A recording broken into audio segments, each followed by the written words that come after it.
Tonight at 10, the UK suspends flights from 6 African countries after the discovery of a new variant of coronavirus. The countries, including South Africa, will be placed on the travel red list amid fears the new mutation may be the most dangerous yet. Our scientists are deeply concerned about this variant. It may well be more transmissible, and the current vaccines that we have may well be less effective. We'll have the very latest from South Africa, also tonight. We're live in Calais after the deaths of 27 people in the Channel, and yet the crossings continue. More migrants arrived on the Kent coast today after risking the perilous journey. We need more cooperation from the British, because we're guarding the border for the British. This is about addressing long-term pull factors, smashing the criminal gangs that treat human beings as cargo, and tackling supply chains. This requires a coordinated international effort. At a vigil in Calais, the men, women and children who drowned are remembered. But inside the makeshift camps of northern France, others hope to get the green light from the smuggling gangs. And coming up in the sport on the BBC News Channel, mixed fortune.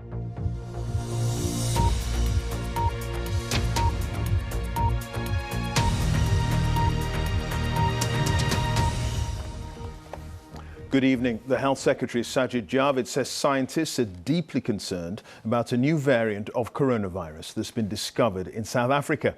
As yet, it hasn't been detected here in the UK, but the government is now suspending all flights from South Africa, Namibia, Zimbabwe, Botswana, Lesotho and Eswatini. 59 cases have been confirmed so far. And speaking in the last hour, Mr. Javid said the variant may be the most infectious yet. But from what we do know, there's a significant number of mutations, perhaps double the number of mutations that we have seen in the Delta variant, and that would suggest that it may well be more transmissible, and the current vaccines that we have may well be less effective. Well, our medical editor, Fergus Walsh, is here. Do we have any idea what we're dealing with at the moment? Well, Clive, this is really a rapidly evolving situation. This variant was only identified a couple of days ago, but I have to say tonight this is genuinely a cause for concern, but not for alarm. Now, coronaviruses mutate all the time, but this has something like 50 mutations, more than we've seen in any other variant so far, far more than in the Delta variant, which is the dominant global strain now. One scientist said to me that this was the worst variant they'd seen so far, and a dramatic change from everything we've seen since the Wuhan strain first emerged last year.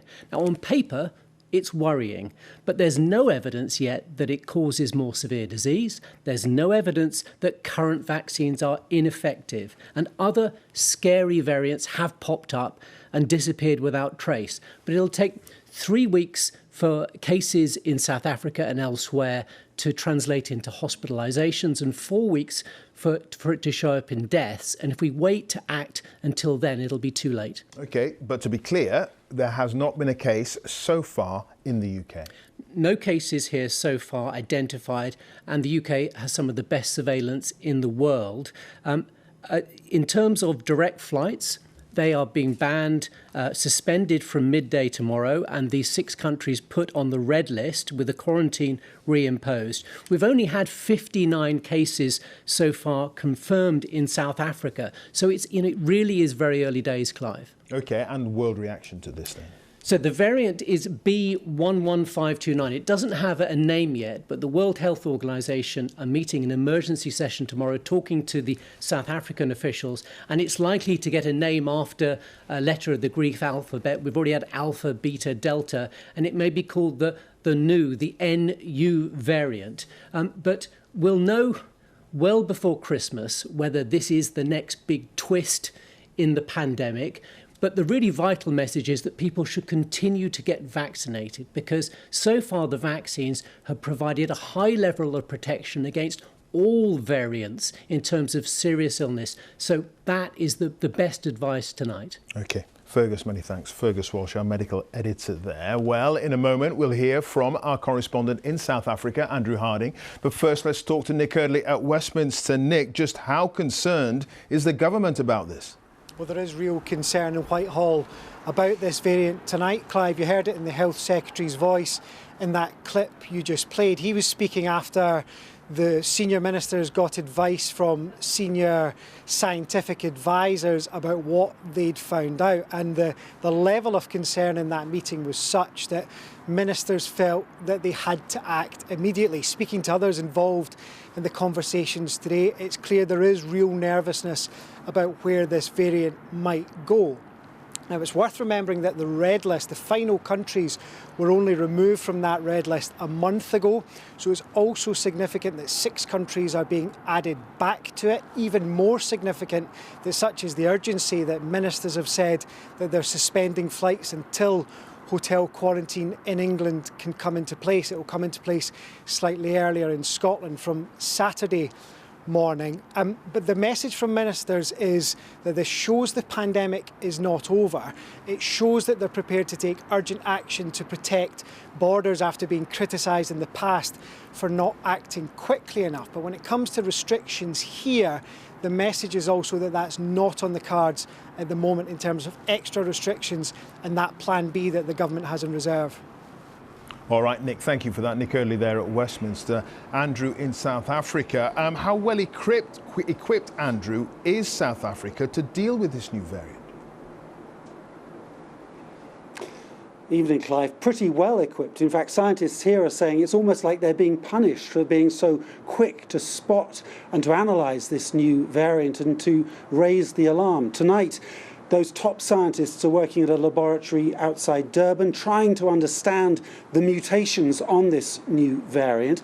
The one thing they do know is that it is extremely transmissible. It's spread far faster than previous variants during previous waves of infection here in South Africa. And they say that really is a cause for concern, even though, as Fergus was saying, we don't know whether or not this poses a significant threat in terms of people who've been vaccinated and so on. Right now, South Africa seems to be on the cusp of a new wave of infections, its 4th wave, so that's an added concern. But tonight, top scientists here telling me they're really not happy with these new red listings, with the borders going up. What they say South Africa needs is more support, more help, more reward for the fact that it's been so good at spotting these new variants and helping the world deal with them. Frustration too, of course, about levels of vaccination around Africa, still hovering at 3 or 4%. That's a real concern if this variant spreads. But here in South Africa, about 2/3 of older people have been vaccinated, and that is certainly a source of some encouragement. OK, Andrew, many thanks for that. Our Africa correspondent, Andrew Harding, there in Johannesburg. Well, here, the government's latest coronavirus figures show there were more than 47,000 new infections recorded in the latest 24-hour period. On average, there were over 43,000 new cases reported per day in the last week. 147 deaths were recorded. That's of people who died within 28 days of a positive COVID-19 test, which means, on average, in the past week, there were 125 COVID-related deaths recorded every day. On vaccinations, more than 16.3 million people have had their booster jab, which is 28.5% of the population aged over 12. Now, there's added urgency to talks between the UK and France to combat people smuggling across the Channel after the deaths of 27 men, women and children yesterday when their small boat capsized. London and Paris say they want the crossings to end, but how this may be achieved is far from clear. Let's join my colleague, Mishal Husain, who's live in Calais for us tonight. Mishal. Clive, it may seem extraordinary given what happened in the waters just behind me here within the last 24 hours. But today, more people set off from these very beaches to make that same crossing to the UK. They did so in the knowledge not only of the risks, but of the deadly fate that had befallen some of those who went exactly this way only yesterday. Our first report from Calais is from our Paris correspondent, Lucy Williamson. Waters that claimed at least 27 lives lay still today. They're empty beaches, a battleground between smugglers and police. Yesterday, the tragedy hit Calais. It was a tragedy that was dreaded, that was foreseen, and we have sounded the alarm on this several times, saying that the smugglers are becoming more and more careless. This tragedy stopped two nations in their tracks, but on the Channel today, it was business as usual. Arrivals in Kent this morning were loaded into a British double-decker bus. Fear just isn't enough to slow a trade greased by profit and fuelled by hope. The boats they came in on, as flimsy and dangerous as the one that capsized yesterday. Any puncture on boats like this can be fatal. The one found yesterday had deflated, the French Interior Minister said, like a child's paddling pool. There are questions here now about whether it may have been hit by a container ship. This is where the boat is thought to have set off from on its journey to the UK yesterday. A local mayor told us the people smugglers here have become much more violent over the past year and the turf wars between them more vicious. Some, he said, are now carrying guns. What happened yesterday was a dreadful shock. It was not a surprise, but it is also a reminder of how vulnerable people are put at peril when in the hands of criminal gangs. There is also, Madam Deputy Speaker, no quick fix. But could this tragedy have been stopped? In the UK today, suggestions that the French police should be doing more. France sent the message straight back. We are asking for an increased involvement from the British because I would like to remind you that we are holding the border for the British in a way, and that all these women and men do not want asylum in France. We offer it to them, and all those who want it are processed in centers set up around Calais and Dunkirk, and we will reinforce the means involved in our sea rescue operations. 5 suspected smugglers thought to be linked to the crossing have been arrested. France says it's dismantled more than 40 networks since the beginning of this year. So why isn't it having an effect? The chief of smugglers, they live in England and they invest the money. I make one accusation to the English government. I say, why you don't control the fiscality, the money of this guy? In Calais and Dunkirk tonight, people gathered to remember those who died. The cold, a reminder of the conditions they faced. Many migrants say they're still planning to cross. 27 people died here yesterday, but the business that killed them lives on. Lucy Williamson, BBC News, Calais. And in Calais today, I've talked to local people who seem resigned to this happening night after night on their doorstep, who have little faith that these crossings and the smugglers, this whole situation can be brought under control. And I've also been talking to some of those who've already travelled thousands of miles from their home countries to be here and who hope to make this final stretch of the journey they want to make to the UK. Our Europe correspondent Nick Beak has been inside one makeshift camp near Dunkirk to talk to some migrants about their journey. Beside an abandoned train track in northern France, families desperate to resume their own journey to the UK, despite the horror of the past 24 hours. For now, more than 500 people call this camp home. Among them, new arrivals Adil and Siren from Iraq. Their family has grown in the 3 years they've been on the road, trudging through more than half a dozen countries to get here. Romania, after Hungary, after Namsa, after France, after UK. But tonight, all 6 will sleep in this tent, and every night until they risk the English Channel. Would you still be prepared to try and get a boat to the United Kingdom? We cannot survive here, Siren tells us. We will freeze. We have to go to the UK. You say you've travelled through lots of countries, including Germany. Now you're in France. Why do you want to try and reach the United Kingdom? It's much better for families in the UK, she says, and for keeping families together. This corner of northern France has witnessed these scenes and heard these sort of stories for more than 20 years now. It feels like a conveyor belt of misery. And this is a new generation willing to risk everything to try and make it to the United Kingdom. We meet a group of Afghan men who say they fled the Taliban this summer. Juma wants to get to Britain so his wife can follow, along with his 3 daughters, who can then continue their studies. Have you tried to cross already on a boat? Yeah, 2 times. And what happened? The boat was broken in the sea, so the police come, they take it as we all in the water. Yeah, we nearly 2 died. Juma then reveals he had briefly met 2 of those who died yesterday. I said to him, okay, good luck to go, and I'm not going to you with you. They say bye-bye. Did it look like they were hopeful?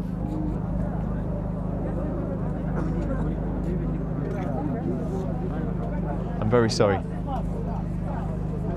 The deaths of so many of their fellow travellers has numbed many here, but it's not changed where they want to go. Nick Beak, BBC News, Dunkirk. Well, the UK government said again today that it wanted to be part of joint patrols with the French along this stretch of coastline. But President Macron says that you need to act well before people get to this part of northern France. So what are the options? Our home editor, Mark Easton, has this analysis from Dover. Boatloads of desperation continue to wash up on Kent's beaches. Only a fraction of asylum seekers in Europe choose the UK, but those that do are usually drawn by family links or an understanding of the English language. In the face of such resolve, what can be done to stop the smuggling gangs, in the Prime Minister's words, getting away with murder? UK politicians have argued more should be done to stop the small boats before they leave French beaches. But it's a huge challenge. The smugglers had been using about 50 kilometres of coastline to launch their dinghies, but that's recently extended to more than 200 kilometres. The gangs can buy an inflatable dinghy on the internet, drive to a quiet spot near the water's edge at dawn, and have their human cargo in the channel within minutes. Stopping determined smugglers requires huge resources and huge commitment. The UK and France agree there should be greater cooperation, but the politics is complicated. The French today ruled out the idea of having British police or border force officers operating on their soil, saying it was a matter of national sovereignty. Progress has been made. 20,000 crossings have been stopped so far this year, but we will continue to work with the French in partnership to ensure that we can avert tragedies as we saw yesterday.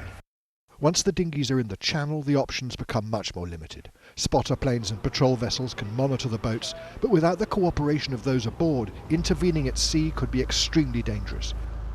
A UK tactic trialled this year is to push migrant boats back into French waters, but given yesterday's deaths, that's unlikely to be a solution. People who voted to take back control have every right to ask the question, if you can't protect the integrity of the borders, what can you control? Police on both sides of the channel have been working to break the smugglers' chain.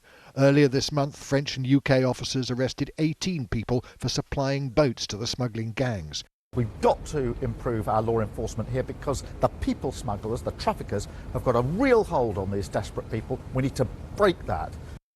The government's long-term solution to stopping the people smugglers is reform of the asylum system, penalising those who come to the UK by unauthorised routes. They've already introduced rules of inadmissibility for migrants deemed to have come from a safe country like France. Despite that, figures released today indicate asylum applications at their highest level for 6 years at 37,000. They also show the Home Office notified 6,500 migrants they could face deportation under the inadmissibility rules. But just a third of cases have been resolved, of which only 48 people were ruled inadmissible, and just 10 migrants have been removed. The government's reforms aren't going to work. They aren't going to be able to demonstrate that people should be sent back to another so-called safe country. What the government needs to do is recognise that you can't just shut this border. There are no easy answers to the challenges of international migration, of people on the move, but progress can be prompted by a moment when the human trumps the strategic. This may be one of those moments. Mark Easton, BBC News, Dover. Well, we'll hear from our Europe editor in a moment. But first, live to Westminster and our political correspondent, Chris Mason. Chris, is there new thinking on how to solve this from the government? Yeah, evening to you, Mishal. So the Prime Minister has written to the French President this evening after their telephone call last night, saying unless there is joint action on both sides, there will be further tragedies. So what is he suggesting? He's suggesting joint patrols in boats in the Channel, joint patrols in the air over the Channel, and also joint patrols on the French side, on French beaches, involving the UK Border Force and French authorities, something that's been resisted by the French on sovereignty grounds because it is their land. Boris Johnson saying those patrols could begin as soon as next week. The other big thing he wants is what's known as a returns policy. In other words, that those people who arrive on small boats are taken straight back. He wants an agreement in the long term with the European Union, in the shorter term with France. But the relationship between the UK and the EU, particularly the UK and France, has been scratchy, hasn't it? Over fishing, amongst other things, as the two sides try to work out a relationship after Brexit. At the weekend, the Home Secretary will meet her opposite numbers from France and Germany, the Netherlands and Belgium. The Prime Minister offering to upgrade that to a leaders' summit. The simple truth, though, is finding a solution here will not be easy. Governments of all sorts of colours on both sides of the Channel have been working on this for years and are yet to arrive at a solution. Chris, thank you very much. And now to Katya Adler, our Europe editor, who's with me here in Calais. That was the view from Westminster. Katya, how does France see the situation? Well, France has said no again to the UK offer of having joint patrols on its beaches or its waters. It says this is a national sovereignty issue, and it says the Prime Minister should understand that on the back of Brexit. The EU is accusing the Prime Minister of being so keen to distance himself from Brussels after Brexit that he didn't agree some kind of migration pact that could have been useful now. But basically, all this cross-channel sniping on the back of this tragic loss of life yesterday comes down to this. It's difficult to cooperate on such a sensitive issue, Mishal, if there is little trust. And that is the case after those difficult Brexit negotiations and post-Brexit rows as well. So that's one thing.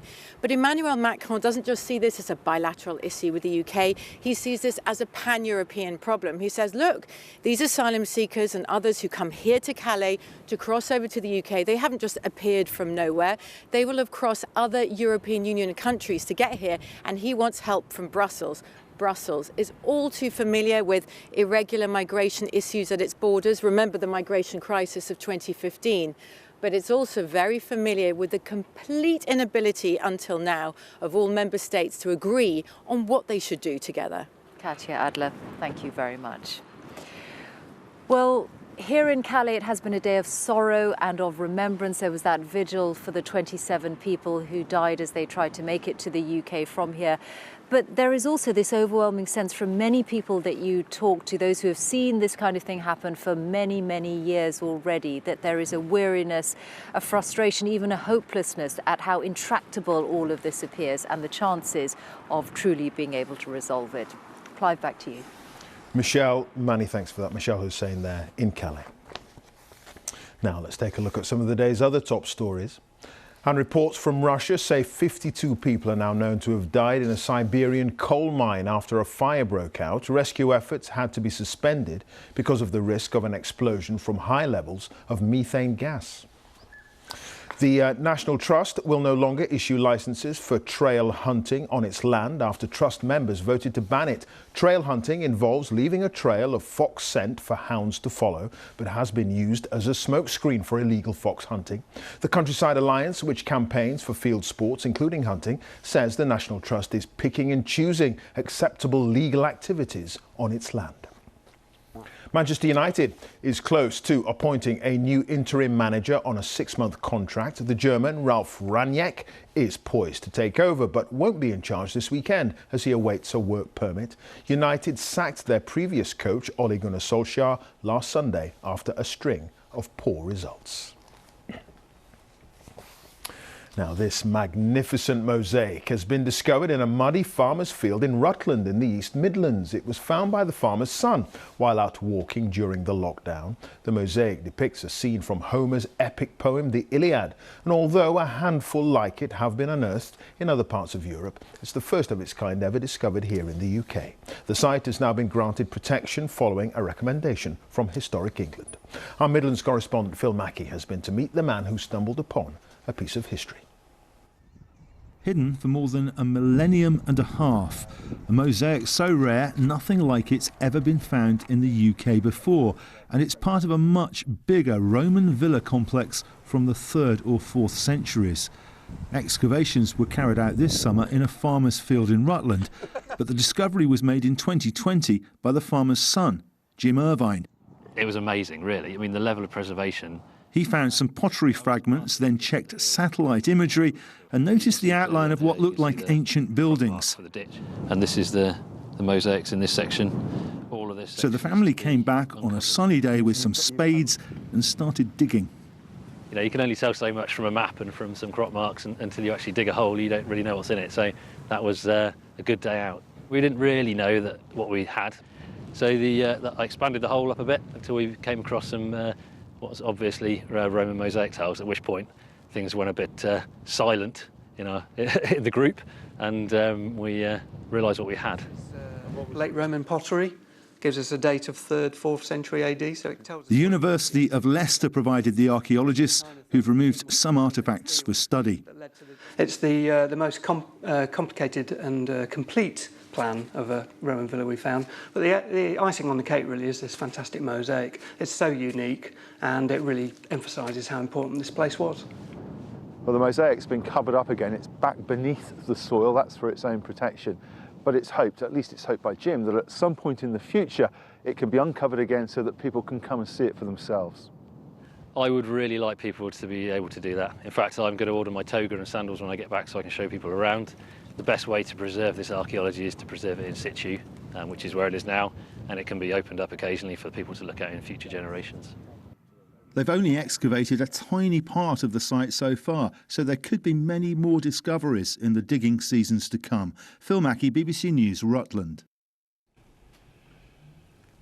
And that's it. Now on BBC One, time for the news where you are. Have a very good night.